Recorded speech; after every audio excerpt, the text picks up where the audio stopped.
تو اگلے دن کا روزہ بھی کسی صحیح حدیث سے ثابت نہیں ہے. ابن ماجہ کی ایک روایت ہے، وہ بھی سند کے لحاظ سے بہت کمزور ہے. تو وہی بات میں دوبارہ دہراؤں گا کہ فضیلت میں کسی عمل کی کو ثابت کرنا تو درست نہیں ہے. پہلے سے ثابت شدہ کوئی عمل ہو تو اس کی فضیلت میں ضعیف حدیث بیان کی جا سکتی ہے. ضعیف حدیث سے کوئی چیز ثابت نہیں ہوتی. تو 15 شعبان کا روزہ اس کا اسلاف میں ہمیں نہیں ملتا، کوئی کسی مستند روایت میں کوئی تذکرہ ہو کوئی، اور ابن ماجہ کی اس روایت کے علاوہ بھی کہیں ہمیں کوئی روایت نہیں ملتی. اور محدثین کے ایک اصول ہے کل ما تفرد به ابن ماجہ فهو ضعیف. خود ابن ماجہ حدیث کی ایسی کتاب ہے کہ بعض محدثین کی یہ تصریح ہے کہ صرف ابن ماجہ میں اگر روایت ہو اور کہیں نہ ہو، غالب امکان ہے کہ وہ روایت کمزور ہوگی. البتہ یہ ضرور ہے کہ ایام 20 کے روزے وہ سنت ہیں. ہر مہینے کی ہر مہینے کی اسلامی تاریخ کی 13، 14 اور 15 تاریخ کے روزے رکھنا یہ سنت ہے.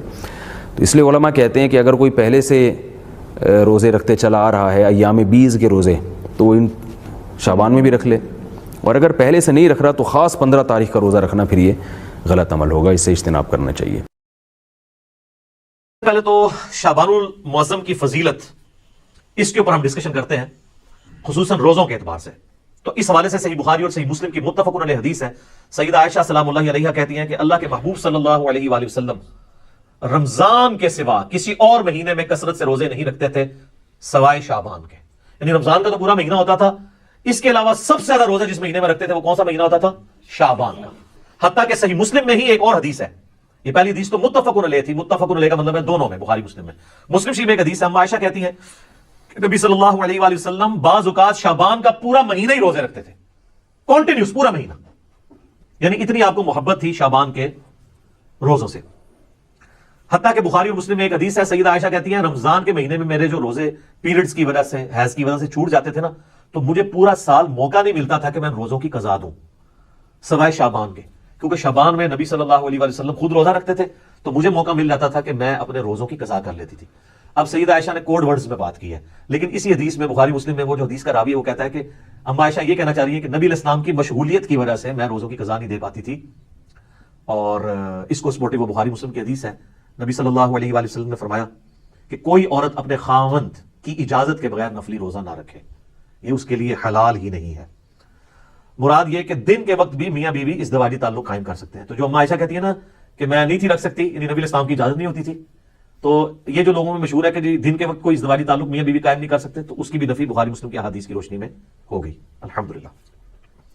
اب یہ روزے رکھنے کی وجہ کیا تھی؟ اس کو سپورٹنگ وہ حدیث ہے شعبان کے حوالے سے، سنن نسائی میں انٹرنیشنل نمبر کے مطابق 2359، اور مشکات المصابیح میں فٹ نوٹ پہ لکھی ہے 1305 نمبر جو حدیث ہے مشکات میں، اس کے فٹ نوٹ پہ شیخ زبیلی زئی صاحب نے اس حدیث کی تصحیح کی ہے، اور اس حدیث کو شیخ البانی نے بھی صحیح کہا ہے.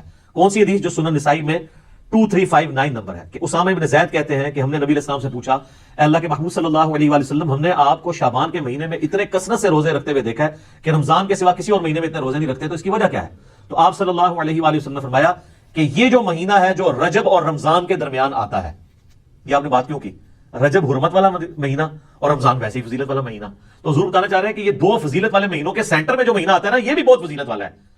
یہ جو مہینہ رجب اور رمضان کے درمیان آتا ہے، لوگوں کی اکثریت اس کی عظمت سے غافل ہے، جبکہ یہ ایسا مہینہ ہے کہ جس میں نامہ اعمال اللہ کے حضور پیش ہوتے ہیں، اور میری خواہش ہے کہ جب میرا نامہ اعمال پیش ہو رہا ہو تو میں روزے کی حالت میں ہوں. اچھا، اس سے یہ بات پتہ چل گئی کہ یہ بڑا اچھا موقع تھا کہ اللہ کے نبی کہہ سکتے تھے کہ 15 شعبان کی جو رات ہے نا، شب برات، اس رات میں نامہ اعمال پیش ہوتے ہیں، تو پھر ایک ہی روزہ رکھنا پڑتا. آپ پورا مہینہ رکھ رہے ہیں، کسی بھی وقت پیشی ہو سکتی ہے. یہ بھی اس بات کو سپورٹنگ ہے، یہ والی حدیث. اچھا، یہ جو نامہ اعمال پیش ہوتے ہیں نا، تو صحیح مسلم میں اور جامعہ ترمذی میں حدیث ہے، نبی علیہ السلام نے فرمایا کہ ہر پیر اور ہر جمعرات کو بھی نامہ اعمال اللہ کے حضور پیش ہوتے ہیں.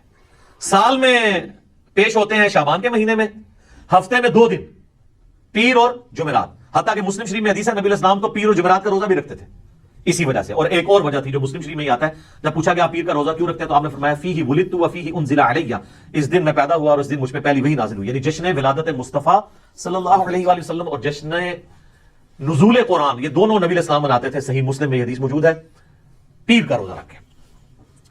تو یہ ہفتے میں 2 دن نامہ اعمال، کون کون سے دن؟ پیر اور جمعرات. اچھا، روزانہ بھی نامہ اعمال پیش ہوتے ہیں سر. بخاری مسلم دونوں میں حدیث ہے، وہ بڑی مشہور حدیث کہ فجر کے وقت فرشتے آتے ہیں، وہ عصر کے وقت واپس چلے جاتے ہیں، اور عصر والے فجر کے وقت. اللہ پوچھتا ہے میرے بندوں کس حال میں پایا؟ تو کہتے ہیں جب گئے تھے فجر پڑھ رہے تھے تو آئے تھے تو اثر پڑھ رہے تھے. دوسرے کہتے ہیں جب گئے تھے تو اثر پڑھ رہے تھے تو آئے تھے تو فجر پڑھ رہے تھے. تو روزانہ بھی 2 دفعہ نامہ اعمال پیش ہوتے ہیں. لہٰذا ان چیزوں کو مکس نہیں کرنا چاہیے. میں ساتھ ساتھ کلیریفائی کر رہا ہوں. آپ دیکھیں آپ کتنے اہم ہیں. پوری کی پوری جو مخلوقات ہیں وہ انسان کی خدمت میں لگی ہوئی ہیں. فرشتے بھی یہی کام کر رہے ہیں کہ اللہ کو رپورٹ کر رہے ہیں کہ تیرا فلاں بندہ یہ کر رہا ہے یہ کر رہا ہے. یعنی یہ ساری کی ساری انسانیت اللہ تعالیٰ کی یعنی کریشن کا کلائمیکس ہے. لقد خلقنا الانسان فی احسن تقویم.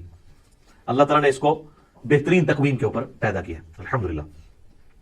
اچھا میرے بھائیوں، شعبان المعظم سمیت باقی سارے مہینوں میں 11 روزے تو اللہ کے نبی علیہ السلام ان احادیث کے تحت رکھ لیتے تھے. 8 روزے تو بن گئے نا. اگر آپ ایک مہینے میں 4 لگائیں ہفتے 4 ہی ہوں گے نا, 28 دن ہوں گے تو 4 میں آپ 4 پیر اور 4 جمعرات کتنے ہو گئے 8, اور 3 روزے ایام 20 کے, جب چاند گول ہو جاتا ہے 13, 14 اور 15 چاند کے ایام 20 کا روزہ اسے کہتے ہیں, جب خوب روشن ہو. یعنی اس کو روشنی کے لیے لفظ 20 کا لفظ استعمال ہوتا ہے. عربی میں کہیں گے تو بعد ہے بیغ بنے گا, اور اردو میں ایام 20. تو وہ 13, 14, 15 کے. اس کو سپورٹیو حدیث ہے بخاری مسلم دونوں میں. سیدنا ابو ہریرہ کہتے ہیں مجھے نبی صلی اللہ علیہ وآلہ وسلم نے وصیت کی تھی 3 کاموں کی. نمبر 1 مہینے میں 3 روزے, نمبر 2 روزانہ اشراق کی نماز. اسی کو چاشت بھی کہتے ہیں, اسی کو دوحہ بھی کہتے ہیں, اسی کو اوابین بھی کہتے ہیں. یہ جو مغرب والی اوابین ہے نا یہ بابوں کی ہے. تو پھر ہم کیوں نہ عرض کریں کہ مرنے سے پہلے ہے مسلمان. کر لے اس پہ غور. کتابوں کا خدا اور ہے, بابوں کا خدا اور. مسلم شریف میں اوابین کی نماز چاشت اور اشراق کی نماز کو کہا گیا, توبہ کرنے والوں کی نماز. تو 3 کاموں کی نصیحت کی. نمبر 1 3 روزے مہینے میں, نمبر 2 اشراق کی نماز یا چاشت کی نماز یا دوحہ کی نماز یا اوابین کی نماز روزانہ 2 نفل, اور تیسرا سونے سے پہلے وتر. ویسے افضل تو آخری پہر میں ہے, لیکن جو آخری پہر میں نہ اٹھ سکتا اس کے لیے افضل ہے رات کو سونے سے پہلے وتر پڑھ لے. صحیح مسلم میں حدیث ہے, عائشہ کہتی ہے کہ نبی علیہ السلام کم از کم مہینے میں 3 روزے ضرور رکھا کرتے تھے, اور بعض اوقات اس چیز کی بھی پرواہ نہیں کرتے تھے کہ وہ دن کون سے ہیں. یعنی عمومی عمل تو 13, 14, 15 کا تھا. اس کے علاوہ بھی آپ 3 کی گنتی آپ نے پوری کرنی ہوتی تھی اگر کبھی رہ بھی جائے, لیکن عمومی عمل وہی تھا. اس کو سپورٹیو حدیث سنن نسائی میں ابن عباس رضی اللہ تعالیٰ عنہ کہتے ہیں کہ نبی علیہ السلام سفر میں بھی اور حضر میں بھی ایام 20, 13, 14, 15 کے روزہ نہیں چھوڑتے تھے. یعنی آپ علیہ السلام کو ان روزوں سے اتنی محبت تھی. اور بخاری اور مسلم دونوں میں حدیث ہے کہ مہینے میں 3 روزے رکھنے والا, یہ ایام 20 کے, خواہ وہ 13, 14, 15 کو رکھ لیے جائیں یا کبھی کسی بھی وقت رکھ لیے جائیں, یہ بھی آسانی دے دی ہے. پورے مہینے میں کبھی 3 کی گنتی چاہے کٹھی پوری کریں, الگ کر کے پوری کریں. بخاری مسلم کے الفاظ ہیں جو یہ 3 روزے رکھ لے گا وہ گویا ایسا ہے کہ اس نے ہمیشہ کے روزے رکھے ہیں. سبحان اللہ, لیکن مشکل ہے یہ کام بھی. 36 روزے یہ بھی بن جاتے ہیں سال کے. تو اڑے سے آسان کام دس دینے تو. صحیح مسلم میں, جامعہ ترمذی میں, سنن ابی داؤد میں, سنن نسائی میں, سنن ابن ماجہ میں, 5 کتابوں میں. یہ جو 6 پڑھی ہیں نا مشکات میں بھی آ گیا, وہ تو اسی کے نوٹس ہے نا. یہ جو آپ کے سامنے 7 کتابیں پڑھی ہیں اس میں سے صرف بخاری کو نکال دیں, باقی ساری کتابوں میں حدیث ہے انکلوڈنگ صحیح مسلم کہ نبی علیہ السلام نے فرمایا جس نے رمضان مبارک کے روزے رکھے اس کے بعد شوال کے 6 روزے رکھ لیے, وہ گویا ایسا ہے کہ اس نے زمانے بھر کے, پورے سال کے, پوری زندگی کے روزے رکھ لیے. الحمدللہ, کتنی بڑی آسانی ہے. اور اس میں یہ بھی شرط نہیں ہے کہ آپ نے ساتھ ہی شروع کرنے ہیں, اور یہ بھی شرط نہیں کہ ایک ساتھ رکھ لیں باقی بعد میں رکھ لیں. پورے مہینے میں جس وقت مرضی رکھ لیں. ساتھ رکھنے کا یہ فائدہ ہوتا ہے, ایک روٹین بنی ہوتی ہے تو رکھے جاتے ہیں. الحمدللہ میں جب سے یعنی بالغ ہوں روزے رکھ رہا ہوں, ہم ساتھ ہی کوشش کرتے ہیں کہ یہ روزے مکمل کر لیجیے تاکہ یہ پورے مہینہ 3 روزے نہیں رکھ سکتے تو یہ 6 روزے رکھ کے تو ہمیشہ کے روزوں کا ثواب کمائے جی. اچھا, یہ بعض لوگ پریشان ہوتے ہیں کہ یار مشقت کم ہو رہی ہے, ثواب زیادہ, یہ کیسے پاسبل ہے؟ سر اللہ تعالیٰ نے نبی علیہ السلام کو ہر طرح کے لوگوں کے لیے پیغمبر بنا کے بھیجا ہے, آسانیاں بھی رکھی ہیں. ایک آپ کو اور بڑی آسانی بتاؤں جو میں اس کو آج فیل کر سک رہا ہوں. میری سالوں روٹین تھی, یہ میں کوئی تکبر کے طور پہ نہیں بتا رہا, صرف سمجھانے کے لیے. فجر سے اشراق تک مسجد میں بیٹھنے کی ایک بڑا پرسکون وقت ہوتا ہے, بندہ اذکار کر لیتا ہے. لیکن جب سے یہ آپ کو پتا ہے دعوت کے والے سے ازمائش شروع ہوئی ہے تو اب تو یہ امپاسبل ہو گیا. تو ہمارے لیے پھر وہ آسان وظیفہ ہے. صحیح مسلم میں حدیث ہے, سیدہ جویریہ نبی علیہ السلام کی بیوی, نبی علیہ السلام ایک دفعہ, آپ کی بھی عادت تھی, صحیح مسلم شریف میں ہی آتا ہے, آپ علیہ السلام مسجد میں بیٹھے رہتے تھے حتیٰ کہ سورج انتہائی بلند ہو جاتا, اور صحابہ کے الفاظ ہیں کہ آپ مجلس کیا کرتے تھے. میں نے اسی سے اپنی نام مجلس رکھا تھا. مجلس نمبر 1 میں نے حدیث بھی بتائی تھی مسلم شریف کی. اور اس دوران ہم زمانے جاہلیت کے واقعات کو یاد کر کے نا ہنسا کرتے تھے. نبی علیہ السلام ہمارے ساتھ مسکرا دیتے تھے کہ اسی فلانے دربار سے دیکھنا چڑھا دے سا. آج کے دور میں اس وقت بتوں میں چڑھائی جاتی تھی نا, تو حضور بھی یعنی وہ کہتے تھے شکر اللہ نے ہمیں ہدایت دی. تو صحیح مسلم ایک حدیث ہے کہ نبی علیہ السلام ایک دفعہ نماز پڑھ کے, آپ کو کوئی کام تھا, آپ گھر آئے پھر کہیں گئے, تو جاتے وقت آپ نے دیکھا کہ سیدہ جویریہ آپ کی بیوی جو ہے وہ مصلی پہ بیٹھی ہیں. آپ کافی دیر بعد واپس آئے, سورج کافی بلند ہو چکا تھا. تو آپ نے کہا تم صبح سے ابھی تک بیٹھی ہو؟ کہا رسول اللہ, تو میں دیکھو تم صبح سے بیٹھی ہو اور میں نے تمہارے آنے کے بعد 4 کلمات 3 دفعہ پڑھے اور مجھے تم سے زیادہ ثواب مل گیا. کہ رسول اللہ کون سے؟ تو میں سبحان اللہ وبحمدہ عدد خلقہ ورضا نفسہ وزنۃ عرشہ ومداد کلماتہ. سبحان اللہ و بحمدی کے ساتھ یہ 4 کلمات، یہ 3 دفعہ پڑھنے ہیں، صبح شام کے اذکار میں بھی ہم نے ڈالی ہوئی حدیث صحیح مسلم کی، تو مجھے اس سے زیادہ ثواب مل گیا۔ اچھا مجھے بتائیں، نبی علیہ السلام کوئی نعوذ باللہ سست تھے دعوت کے حوالے سے، دین کی پریکٹس کرنے کے حوالے سے؟ تو اگر حضور علیہ السلام کو یہ ثواب مل رہا ہے تو مجھے آپ کو کیوں نہیں ملے گا؟ Point to be noted. وہ تو ڈیڈیکیٹڈ تھے نا دین کے لیے، وقف تھے نا، اللہ کے پیغمبر تھے۔ اگر یہ سب کچھ ہونے کے باوجود وہ بھی یہ سکپ کریں اور ان کو ثواب ملے، ہم تو پھر بھی اپنی دنیاوی کمزوریوں کی وجہ سے، مجبوریوں کی وجہ سے یعنی یہ اہتمام نہ کر سکیں، تو ہمیں تو بدرجہ اولا مل جائے گا، تو یہ ثواب اس سے زیادہ ثواب مل جائے گا۔ تو یہ اللہ تعالیٰ نے آسانیاں رکھی۔ میں نے اس لیے بتایا کہ وہ شوال کے 6 روزے 3 روزوں کے ایکویلنٹ کس طرح بن جائیں گے، ہر مہینے کے 3 روزے، تو یہ اللہ تعالیٰ نے آسانیاں رکھی ہوئی ہیں، آپ کو ثواب مل جائے گا۔ صحیح مسلم شریف میں حدیث ہے نا، تم میں سے کسی کی استطاعت ہے کہ وہ تہائی قرآن روزانہ پڑھ لے ایک شب میں؟ صحابہ نے کہا یہ کون کر سکتا ہے؟ یہ تو صوفیاء ہی کر سکتے تھے۔ یعنی میں آج کے دور میں بات کر رہا ہوں، 8 قرآن تھے، 3 قرآن تھے، 61 قرآن تھے، وہ جو فضائل مال میں اتنی کہانی ہے، تو وہ میری آپ مجلس نمبر 100 دیکھ لیں، کتابوں کا خدا اور بابوں کا خدا۔ تو آپ نے فرمایا سورہ اخلاص پڑھ لو، تہائی قرآن کے برابر ہے۔ تو اب تہائی قرآن کے برابر آپ کو ثواب، 10 پاروں کے برابر ثواب ملتا ہے۔ اللہ سے اچھا گمان رکھے، بخاری مسلم حدیث ہے، میں اپنے بندے کے گمان کے قریب ہوں جیسا وہ میرے بارے میں گمان کرے، تو انشاءاللہ ثواب تو ملے گا۔ یہ اللہ تعالیٰ نے آسانیاں بھی رکھی ہیں، اللہ تو سب کہنا جی الحمدللہ۔ اچھا یہ ایام 20 کے روزوں سے ایٹ لیسٹ یہ تو آپ کو اندازہ ہوا کہ 15 شعبان کا روزہ تو ویسے ہی سنت بن گیا، کیونکہ 15 تو ایام 20 میں آتی ہے نا، 13، 14، 15۔ 15 شعبان کا روزہ، شب برات والی روایتیں ثابت نہ بھی ہوں، الگ سے بھی بخاری مسلم کی حدیث کی روشنی میں جتنی میں نے بیان کی، ایام 20 کے روزوں میں سے تو ایک روزہ آتا ہے، لیکن یہ ایک ایسا خاص روزہ ہے، اس کی اسپیشلٹی علیحدہ سے بھی احادیث میں آئی ہے اور بخاری مسلم میں آئی ہے۔ ایک حدیث ہے بخاری مسلم میں، ایک صحابی سے نبی علیہ السلام نے سوال کیا، اصمت من سرر شعبان، کیا تو نے شعبان کے سرر کا روزہ رکھا ہے؟ تو انہوں نے کہا نہیں یا رسول اللہ۔ تو آپ نے فرمایا اب جب رمضان گزر جائے تو شوال کے مہینے میں 2 روزے رکھ لینا۔ اچھا یہ سرر کا جو لفظ استعمال ہوا ہے نا، اس کا معنی عربی میں کنارہ بھی بنتا ہے، اردو میں بھی آپ سرا، سرر، اور سینٹر بھی بنتا ہے۔ اس حدیث میں کلیئر نہیں کہ نبی علیہ السلام کس روزے کی بات کر رہے تھے، پہلے عشرے کا آخری روزہ یا آخری عشرے کا آخری روزہ یا درمیانے کا آخری روزہ یا درمیان والا روزہ، کون سا روزہ؟ اس کو سپورٹنگ ایک حدیث ہے صحیح مسلم میں 2745 انٹرنیشنل نمبر کے مطابق، اس میں الفاظ ہے کہ سرتی ھذا الشہر، اس مہینے شعبان کے جو سرہ کا، سرہ کسے کہتے ہیں عربی میں؟ ناف کو، نیول، وہ نا فوق السرہ اور تحت السرہ، ناف کے نیچے ناف کے اوپر، اللہ سرہ نہیں ہے، فوق ہے، فوق اینو کہتے ہیں، اللہ ہوتا ہے ایگزیکٹ، اپون اینڈ بلو، نٹ آن، تو یہ بھی آلموسٹ سینٹر آف گریوٹی بن رہا ہوتا ہے جسم کا، سینٹر۔ تو ناف کا، شعبان کے ناف کا روزہ رکھا ہے۔ تو اچھا یہ لفظ جو ہے نا وہ کھوکھلی چیز کے لیے بھی استعمال ہوتا ہے، اس لیے سینٹر کے لیے بھی استعمال ہوتا ہے، تو وہ جو کسی ایک چیز کو اندر سے ہالو کیا جائے وہ بھی سینٹر بن رہا ہوتا ہے۔ تو اس سے 15 شعبان کا روزہ ہی ثابت ہوتا ہے، اور اس میں میرا تفرد نہیں ہے، اہل سنت میں ایک بہت بڑا ایک مکتبہ فکر جو اہل حدیث سے نکلا ہے، جماعت المسلمین والے، وہ تو اس روزے کو واجب کہتے ہیں، ہم اسے واجب نہیں سمجھتے، سنت ہے۔ وہ کہتے ہیں وہ جو نبی صلی اللہ علیہ وسلم نے کہا تھا اگر چھوٹ کے تو 2 رکھنا، تو ہم کہتے ہیں وہ تو خاص لوگوں کے لیے آپ نے فرما دیا، امت کے لیے عام نہیں فرمایا، امت کے لیے نہیں، ان کے لیے۔ وہ تو نبی نے کو بھی بخاری مسلم میں آتا ہے، آپ نے کہا تھا اذان کی بات آتی ہے مسجد نماز مسجد میں پڑھنی ہے، ہمارے لیے حدیثیں ہیں کہ خوف، بارش، کرونا، جو بھی ہو اجازت ہے، ہمارے لیے ذرا آسانی ہے، ڈفرنٹ ہے۔ تو دوسری طرف جو لوگ ہیں نا 15 شعبان کے روزے کے مخالف، وہ کہتے ہیں کہ یہ دیکھیں نا جی، یہ وہ ایام 20 کا روزہ آپ 15 کا رکھتے تھے، 15 شعبان کا نہیں، تو چلو سر آپ 15 شعبان کی نیت نہ کریں، ایام 20 کی کر لیں، کہتے ہیں اس لیے اس کے ایکویلنٹ 2 رکھوائے جا رہے ہیں۔ تو سر 3 کے ایکویلنٹ 2 نہ رکھوائے جاتے ہیں، ایام 20 تو 3 ہے، تو آپ کہتے ہیں کہ 3 روزے رکھو شوال میں، ایک کے بدلے 2 رکھوائے پلنٹی کے طور پہ، تو 15 شعبان کے روزے کی بات، ویسے تو آپ رکھے 13، 14، 15 تینوں، لیکن ایٹ لیسٹ 15 کا تو رکھے۔ ہماری تو کوشش ہوتی ہے کہ رکھا جائے، روزہ رکھا جائے، ثواب اس کی فضیلت حاصل کی جائے، نبی علیہ السلام کا پسندیدہ ہے۔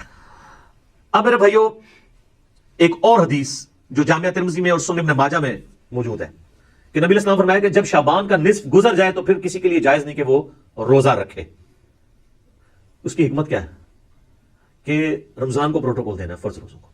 اس حدیث سے بھی پتہ چلا کہ وہ جو سرے کا روزہ تھا نا، سرر شعبان، وہ آخری اشرا تو نہیں بنتا، کیونکہ 15 کے بعد تو آپ اجازت نہیں دے رہے روزہ رکھنے کی، 15 تک اجازت ہے، تو پھر سرا 15 بن گیا، کیونکہ اگلے 15 میں تو اجازت نہیں ہے۔ البتہ ایک ایکسیپشن ہے، بخاری مسلم حدیث ہے، نبی علیہ السلام فرمایا کوئی شخص شعبان کے آخری 2 دن رمضان سے 1-2 دن پہلے روزہ نہ رکھے، سوائے اس شخص کے جو پورا شعبان ہی روزے رکھ رہا ہو، اس کو اجازت ہے کہ وہ رکھ سکتا ہے، باقیوں کے لیے 15 آخری روزہ ہے، 15 کے بعد روزہ نہیں رکھ سکتے۔ تو یہ بھی سپورٹنگ حدیث ہے سرر شعبان کو کہ وہ سینٹر میں روزہ بنتا ہے۔ اچھا تو میں ریکویسٹ کروں گا اپنے بھائیوں سے کہ بخاری مسلم کی جو حدیث ہے سرر شعبان کے روزے والی، اللہ کا نام لے کے روزہ رکھ لیں، 15 شعبان کا کم از کم رکھیں، اگر 3 دن نہیں رکھ سکتے اور اس فضیلت سے محروم نہ ہو۔ ختم سحری کا وقت آپ اپنے چارٹ کے اوپر چیک کر لیں. اچھا ختم سحری بڑا آسان بھی ہے, کوئی آپ کو ایپ بھی کرنے کی ضرورت نہیں ہے, آپ لائیو گوگل میں اگر لکھیں نا تو سن رائز ٹوڈے, فجر ٹوڈے اور اپنے سٹی کا نام, وہ سارے نمازوں کے ٹائمنگ دے دیتا ہے. شافعی حنفی سارے دیتا ہے, وہ صرف اثر میں فرق ہے نا شافعی حنفی کا, باقی تو سارے سیم ہی ہیں. تو وہ روزہ ضرور رکھا جائے. اس دفعہ امید ہے یہ آلموسٹ 4:30 کے قریب ختم سحری ہو رہی ہوگی جہلم میں راؤنڈ اباؤٹ, اور افطار 6:30 کے بجے شام. باقی آپ دیکھ لیجیے گا, میں نے آپ کو اپروکسیمیٹلی بتا دیا. اب آنے میرے بھائیو, جو شب برات کی فضیلت کے حوالے سے بات کی جاتی ہے, تو ایک جو فضیلت بیان کی جاتی ہے, میں بعد میں حدیث بیان کرتا ہوں, اس میں ایک چیز تو جنرل ہے, بخاری مسلم میں وہ روزانہ فضیلت ہے, نہ اس میں شب قدر نہ شب برات کو بھی دخل ہے. بخاری مسلم دونوں میں حدیث ہے کہ اللہ تعالیٰ آخری تہائی رات میں, یعنی اگر رات ہے نا 8 گھنٹے کی, تو آخری آپ سمجھ لیں آلموسٹ 2.5 گھنٹوں میں, 2.25 گھنٹوں میں, اور رات ہوتی ہے غروب آفتاب سے لے کے فجر کا وقت داخل ہونے تک, آخری 1/3 حصہ جب فجر کے ہونے میں رہ جاتا ہے تو اللہ تعالیٰ آسمان دنیا پہ نزول فرماتا ہے, جیسا کہ اس کی شان کے لائق ہے, اور فرماتا ہے, ندا دیتا ہے کہ ہے کوئی مجھ سے بخشش کا طلبگار کہ میں اسے بخش دوں, ہے کوئی مجھ سے مانگنے والا کہ میں اسے عطا کروں, اور یہ ندا آتی رہتی ہے حتیٰ کہ فجر کا وقت داخل ہو جائے. تو یہ تو روزانہ ہو رہا ہے, اس میں نہ رمضان کی لیلۃ القدر کو کوئی دخل ہے, نہ ان کی بنائی ہوئی شب برات کو کوئی دخل ہے, یہ تو روزانہ ہی ہے شب قدر, البتہ آخری تہائی رات میں. شب قدر جو رمضان والی فضیلت ہے وہ یہ ہے کہ غروب آفتاب سے لے کے فجر تک پوری رات وہ رہتی ہے فضیلت, تو وہ تو ایک رات ہے نا, باقی تو ہر رات میں اللہ تعالیٰ آسمان دنیا پہ نزول فرماتا ہے جیسا کہ اس کی شان کے لائق ہے. اس کی کوئی تفصیل نہیں کہ جی آج جناب امریکہ میں اس وقت دن ہے تو ادھر رات ہوگی ہے تو کتنے, یہ متشابہات ہیں, یہ ہمارے فریم آف ریفرنس سے بات ہے, باہر ہے چیزیں, ان کے اوپر, ان باتوں کے اوپر ہمیں ڈسکشن سے منع کیا گیا متشابہات کے اوپر. سورہ ال عمران کی آیت نمبر 7 ہے کہ جن لوگوں کے دلوں میں ٹیڑھ پن ہوتا ہے وہ متشابہات کے پیچھے لگتے ہیں. ہمارے پاس ڈیٹا ہی نہیں ہے اس کا, اس لیے اس کو ویل لیفٹ کرنا چاہیے. تو وہ حدیث بڑی مشہور حدیث ہے, جامعہ ترمذی میں 739 انٹرنیشنل نمبر کے مطابق, سنن ابن ماجہ میں 1389 اور مشکات میں بھی موجود ہے 1299. اور اس حدیث کے ساتھ مزے کی بات ہے, امام ترمذی نے اس کے اوپر جرح کر کے ساتھ لکھا ہے یہ روایت منقطع ہے, نہ تابعی کی ملاقات تبع تابعی سے ثابت ہے, نہ تابعی کی ملاقات صحابی سے ثابت ہے, 2 انقطاع ہیں. حتیٰ کہ امام ترمذی نے اس حدیث کے ساتھ لکھا ہے کہ میں نے اپنے استاد امام بخاری سے یہ پوچھا تو امام بخاری بھی اس حدیث کو صحیح بتاتے تھے, امام بخاری بھی ترمذی بھی. اور ڈاکٹر طاہر القادری صاحب اپنے شب برات کے لیکچر میں یہ حدیث ترمذی سے کھول کے پڑھ رہے, کہتے ہیں ترمذی پڑھ رہا ہوں سیاہ ستہ میں سے, اور وہ حدیث پڑھنے کے بعد نا اینڈ پہ ٹھٹک گئے, کیونکہ اس کے بعد لکھا ہوا تھا, ان کو تو پتا تھا نا کہ امام ترمذی کہہ رہے ہیں کہ نہ میرے نزدیک یہ روایت ٹھیک ہے نہ امام بخاری کے نزدیک. تو ڈاکٹر صاحب ہم تو آپ کے دلائل بھی سامنے رکھتے ہیں, آپ ذرا جرت کرتے ہیں اور لکھتے کہ امام ترمذی نے اور بخاری نے کہانی کرائی ہے, میں وڈا کو اسکالر ہوں محدث. ویسے تو آپ البانی کے اوپر بھی جرا کرتے ہیں کہ البانی کو کیا اختیار ہے کہ جن حدیثوں کو امام بخاری یا امام ترمذی لے کے ہیں تو یہ ضعیف کہہ دے یا صحیح کہہ دے. تو آپ نے بھی تو یہ کام ڈالا ہے امت کے ساتھ, آپ نے وہ کیوں نہیں آگے پڑھے. حتیٰ کہ مشکات نے 1299 پہ انہوں نے بھی جب لی نا, انہوں نے امام ترمذی اور امام بخاری کے کمنٹ ساتھ نقل کیے ہیں یہ شب برات والی حدیث کے ساتھ, ترمذی کے ریفرنس سے لی. 739 ترمذی, سنن ابن ماجہ 1389, مشکات 1299. وہ بڑی مشہور حدیث کے سیدہ عائشہ کہتی ہیں, یہ روایت مطلب کمزور ہے, میں بیان کر رہا ہوں. ایک رات نبی علیہ السلام کو میں نے بستر پہ غائب پایا, تو میں اٹھی, میں نے یہ گمان کیا کہ اللہ کے نبی علیہ السلام کسی اور بیوی کے پاس نہ چلے گئے ہوں, تو میں نے دیکھا آپ بقیہ غرقت میں گئے ہیں, اور وہاں پہ نبی علیہ السلام کو میں نے جب پایا تو آپ نے فرمایا عائشہ تم نے کیا سمجھا کہ اللہ اور اس کا رسول تم سے خیانت کریں گے, یعنی میں کسی اور بیوی کے پاس چلا جاؤں گا. آپ صلی اللہ علیہ وسلم نے فرمایا عائشہ یہ آج شعبان کی 15ویں رات ہے, اس رات اللہ تعالیٰ آسمان دنیا پہ تجلی فرماتا ہے اور بنی کلب کی بکریوں کے بالوں کے برابر لوگوں کی مغفرت کر دیتا ہے. تو یہ وہ حدیث ہے. ویسے قبرستان جانا ٹھیک ہے, مسلم شریف میں اوپر 10 حدیث ہے اسی کو سپورٹنگ, بالکل اسی طرح کی ایک حدیث ہے جس میں ہم عائشہ نبی علیہ السلام کے پیچھے گئی ہیں, تو اس میں وہ کہتی ہیں کہ نبی علیہ السلام نے بقیہ غرقت کے مردوں پہ 3 دفعہ یوں ہاتھ اٹھا کے دعا کی. قبرستان میں ہاتھ اٹھا کے دعا کرنا بھی سنت, رات کے وقت جانا بھی سنت, اور اس میں آگے الفاظ ہے کہ جبرائیل علیہ السلام میرے پاس اللہ کا پیغام لے کے آئے تھے کہ بقیہ غرقت والوں کے لیے دعا کرو مغفرت کی. نبی علیہ السلام نے قبرستان جانا ٹھیک ہے, وہ عام دنوں میں آپ جائیں, اس دنوں میں لوگ وہ پھولوں والوں کی بھی چاندی ہوئی ہوتی ہے, کس طرح ٹریفک بلاک ہوئی ہوتی ہے اور لوگ جا رہے ہوتے ہیں, اس ایک خاص رات میں جانا کوئی ثابت نہیں ہے, ویسے آپ ضرور جائیں. اچھا, تو یہ حدیث کمزور, اس کے علاوہ تو بہت کمزور ہے, یہی سب سے مضبوط ہے جو پیش کرتے ہیں. ایک سنن ابن ماجہ میں 1390 ہے اور مشکات میں 1306 ہے, جسے البانی نے ضعیف جمع ضعیف لگا کے حسن درجے تک پہنچایا کہ جی اس رات اللہ تعالیٰ سب کی مغفرت کر دیتا ہے سوائے شرک والے کے اور مسلمانوں کا کینہ دل میں رکھنے والے کے. تو البانی نے حسن کہہ دیا, تو وہ بریلوی کہتے ہیں جی البانی صاحب نے حسن کہا ہے, البانی صاحب نے ضعیف جمع ضعیف حسن کہا ہے, حالانکہ انتہائی ضعیف روایت ہے. اس میں 2 سکم ہے. نمبر 1 2 راوی ہیں, دونوں ان نون ہیں مجہول, زبیر بھی اور عبد الرحمن بھی. دوسرا سکم ہے کہ 2 راوی ابن لہیہ اور ولید دونوں مدلس ہیں اور ان سے روایت کر رہے ہیں, اور مسلم کے مقدمے میں لکھا ہے کہ مدلس کی ان والی روایت سما کی تصحیح کے بغیر ضعیف ہوگی. تو یہ شیخ زبیر صاحب نے اس لیے مشکات کی 1306 کے نیچے لکھا ہے کہ ظلمات میں ڈوبی ہوئی روایت ہے یہ, یعنی یہ ضعیف نہیں ہے, پکی ضعیف ہے. اب البانی صاحب نے اس کو حسن کہہ دیا تو وہ لوگ بیان کر رہے ہوتے ہیں. اور اہل حدیث یہ 2 نمبری کرتے ہیں کہ بریلویوں پہ گرج رہے ہوتے ہیں. میں نے ایک دفعہ 4-5 سال پرانی بات ہے, شاید اس سے بھی زیادہ, ایک اہل حدیث شب برات پہ گرج رہا ہے, بریلویوں نے نکال لی. تو میں نے اس کو ایک پرچی لکھ کے بھیجی کہ آپ کے البانی صاحب نے بھی حسن کہا ہوا ہے, تھوڑا ان کے بارے میں بھی فرما دیں. تو کوئی اس نے پڑھ کے سائڈ پہ رکھ دی. بعد میں میں نے اس کو کہا, وہ کہتا کیوں مروانے لگے ہیں مجھے. ٹھیک ہے, اسی لیے تو ہم کہتے ہیں کہ مرنے سے پہلے اے مسلمان کر لے اس پہ غور. کتابوں کا خدا اور ہے, بابوں کا خدا اور. کتابوں کا دین اور ہے, بابوں کا دین اور کتابوں کا جہاں اور ہے, بابوں کا جہاں اور. اس کا ایک وکھرا ہی جہاں ہوتا ہے بابے کا, وہ ایک وکھرا ہی جہاں ہوتا ہے. اس سے زیادہ مزہ ہی نہیں ہوتا. صحیح کہتے ہیں. ٹھیک ہے جی, وہ ایک امیجنیشن والا جہاں ہوتا ہے. ٹھیک ہے, ایلین ہوتا ہے. ٹھیک ہے, وہ کچھ بھی نہیں, ہائپوتھیٹیکل ہوتا ہے. تو وہ انہوں نے کہا کہ نہیں وہ تو بابے سب کو پیارے ہوتے ہیں جناب, یہ بابے ایسا بڑا فتنہ ہے. تو یہ روایت جو ہے بالکل کمزور ہے, تو یہ پیش کرتے ہیں. اور اس کو سپورٹنگ وہ حدیث ہے جو صحیح مسلم میں ہے 2684 اور مشکات میں 2052. نبی علیہ السلام نے فرمایا, تم میں سے کوئی شخص بھی شب جمعہ کو عبادت کے لیے اور جمعے کے دن کو روزے کے لیے مخصوص نہ کرے. جس طرح یہودیوں نے ہفتے کے دن کو مخصوص کر لیا, عیسائیوں نے اتوار کو, نبی علیہ السلام نے آپ کو جمعہ مخصوص کرنے سے منع فرما دیا, سوائے جتنا بتایا ہے. شب جمعہ کو بھی مخصوص نہ کرو, نہ جمعے کے دن کو روزے کے لیے, الا یہ آگے الفاظ ہے کہ کوئی شخص پہلے سے رکھ رہا ہو روزہ, یعنی جمعرات کے ساتھ جمعے کا روزہ رکھ سکتے ہیں یا جمعے کے ساتھ ہفتے کا, چھڑا جمعے کا نہیں. تو جو لوگ کہتے ہیں یار بیچارے شب برات میں عبادت بھی کر رہے ہیں, خیر انہوں نے اگر ایک عبادت کے لیے مخصوص کیا ہے, کوئی ناچ گانا تو نہیں کر رہے, تو نبی علیہ السلام نے تو جمعے کے دن کو عبادت کے لیے مخصوص کرنے سے منع کر دیا ہے, روزے کے اعتبار سے اور شب جمعہ کو, جس کی فضیلت تھی. تمام جمعے کا دن صحیح مسلم میں آتا ہے کہ یہ تمام دنوں کا سردار ہے. اس دن آدم علیہ السلام پیدا ہوئے اور اس دن قیامت بھی قائم ہوگی. اور ابو داؤد ترمذی میں حدیث ہے کہ جمعے کے دن مجھ پہ کثرت سے درود پڑھو, تمہارا درود مجھ پہ پیش کیا جائے گا. یہ یوم مشہود ہے. صحابہ نے کہا جب آپ علیہ السلام فوت ہو جائیں گے اور آپ کی ہڈیاں مٹی میں مل جائیں گی, اللہ اکبر کبیرہ, 295 سیل آدھے نہیں تو مولویوں نے, حضور نے کوئی گستاخی نہیں فرمایا. اللہ تعالیٰ نے حرام کیا ہے مٹی کے لیے کہ وہ نبیوں کے جسموں کو کھائے. ان اللہ حرم علی الارض ان تاکل اجساد الانبیاء. تو نبی جو ہے ان کے جسم سلامت ہے. اس سے مسئلہ بھی تو کلیئر ہو گیا نا. تو جمعے کا دن اتنا بابرکت دن ہے درود شریف کے حوالے سے, ہر اعتبار سے, اسے بھی کہا گیا مخصوص اس حوالے سے نہیں کرنا, نہ شب جمعہ کو. پھر جو میں نے شروع میں بات کی تھی کہ قرآن حکیم کا مقدمہ تو اس کو سپورٹ ہی نہیں کرتا. یہ شب برات کی فضیلت میں قرآن کی جو آیت لے کے آتے ہیں نا, وہ سورہ الدخان سورت نمبر 44, اسی میں نے مسئلہ 44 رکھا تھا.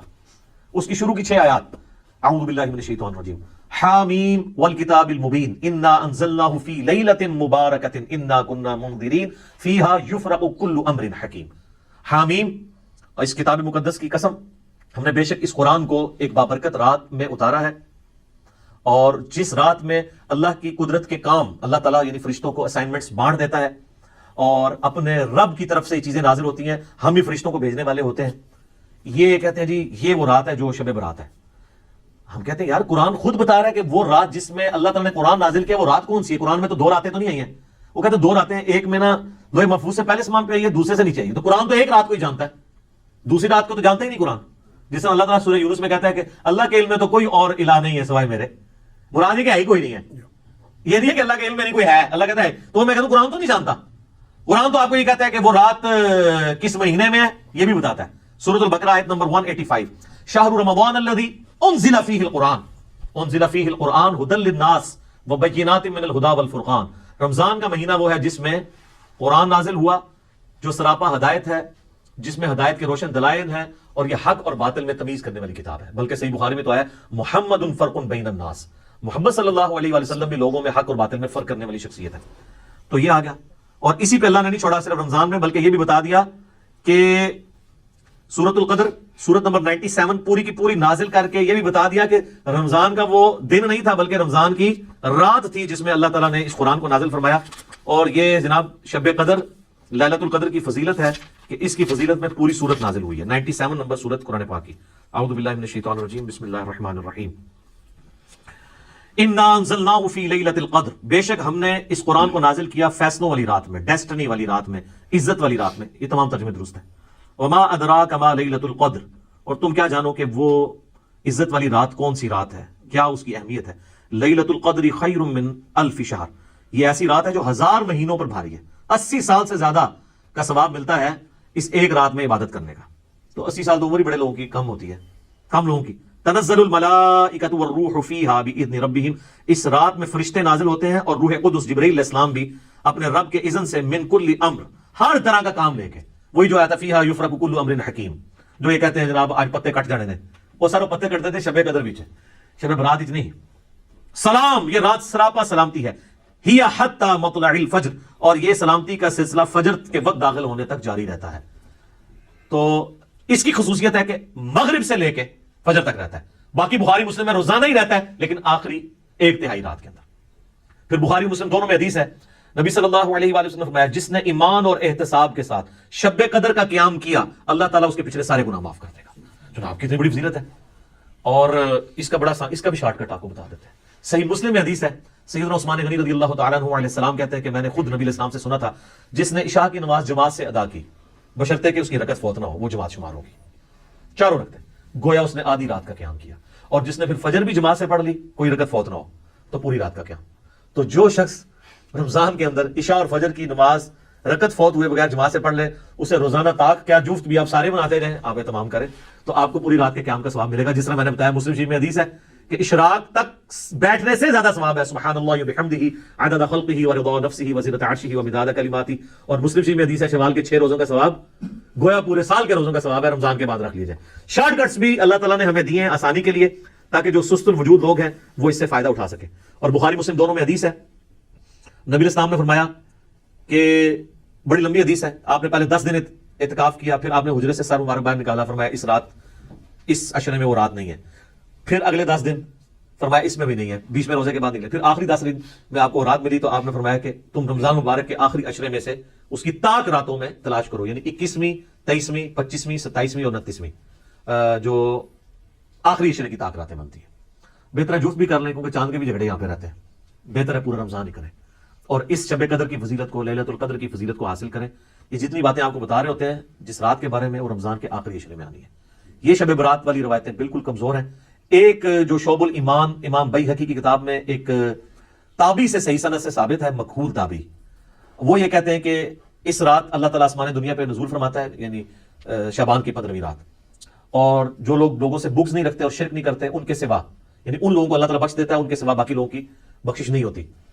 لیکن یہ تابعی کا قول ہے. اور امام مسلم نے مقدمے میں لکھا ہے کہ تابعی اگر صحابی کا نام لیے بغیر سند بیان کیے بغیر روایت بیان کرے گا تو وہ روایت مردود ہوگی کیونکہ سند پوری نہیں. کیونکہ اکثر روایتیں تو تابعین کے ذریعے امت کے اندر آئی ہیں نا جو غلط روایتیں ہیں, اور تو شیطان ان کو بتا گیا ہو. ہاں جی, عبداللہ ابن مسعود صحیح مسلم کے مقدمے میں آتا ہے, عبداللہ ابن مسعود کہتے ہیں بعض اوقات شیطان کسی مجمع میں اتر کے حدیث بیان کر کے چلا جاتا ہے اور تمہیں پتہ نہیں ہوتا یہ بندہ کون ہے. تو جب تک پوری تحقیق نہ ہو حدیث آگے بیان نہیں ہوگی. جب تک کوئی تابعی یہ نہیں بتاتا کہ نبی الاسلام تک اس کا واسطہ کیا ہے تو اس کی روایت مردود ہے, نہیں ایکسپٹ کی جائے گی. اور تابعین کے دور میں یہ سارا مسئلہ کھڑا ہوا ہے. صحیح مسلم کا مقدمہ پڑھیں. ابن عباس کہتے ہیں ایک زمانہ تھا لوگ آ کے میں کہتے تھے قال رسول اللہ صلی اللہ علیہ وسلم, تو ہم اس کی بات بڑی توجہ سے سنتے تھے. لیکن جب سے لوگوں نے حدیثیں گھڑنی شروع کی ہیں ابن عباس کے زمانے میں, اب ہم صرف اسی حدیث کو غور سے سنتے ہیں جو ہمیں پہلے پتا ہو, ادروائز ہم حدیث نہیں سنتے کیونکہ لوگوں نے حدیثیں گھڑنا شروع کر دی ہیں. تو امام مسلم نے یہ مقدمہ 92 روایات لکھی ہیں کہ میں یہ مسلم شریف کیوں لکھ رہا ہوں, لوگوں نے کہانیاں بنانی شروع کر دی ہیں. اتنی بڑی کہانی کہ تابعین کی موجودگی میں ایک شخص آ کے کہتا ہے کہ ابن مسعود جب جنگ صفین کے موقع پہ ہمیں ملنے آئے تو انہوں نے ہم سے ایک حدیث بیان کی. تو وہ کہتا ہے, دوسرے تابعین کہتے ہیں کہ یہ ابن مسعود رضی اللہ تعالیٰ عنہ قبر سے باہر نکل آئے تھے اور حدیث بیان کر کے تمہیں چلے گئے. وہ تو 33 ہجری کے اندر فوت ہو چکے تھے اور جنگ صفین ہوئی ہے 37 ہجری کے اندر. تو ابن مسعود قبر سے آگے کیسے بیان کر کے چلے گئے؟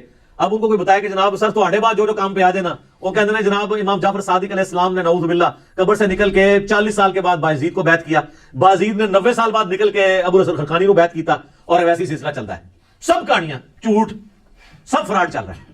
تو جب ہم اس پہ بولتے ہیں تو ان کو غصہ آتا ہے, تو ہم پھر عرض ہی کر سکتے ہیں کیا کہ مرنے سے پہلے اے مسلمان کر لے اس پہ غور, کتابوں کا خدا اور ہے بابوں کا خدا اور یقین جب جان لے ایک دفعہ بھی تو نے کبھی زندگی میں سے سیریس لیا نا ہماری صدا کو اور مجلس 100 تو نے دیکھ لی, تیرے اندر سے پھر آواز نکلے گی کیا کہ نہ میں بابی نہ میں بابی, میں ہوں مسلم علمی کتاب.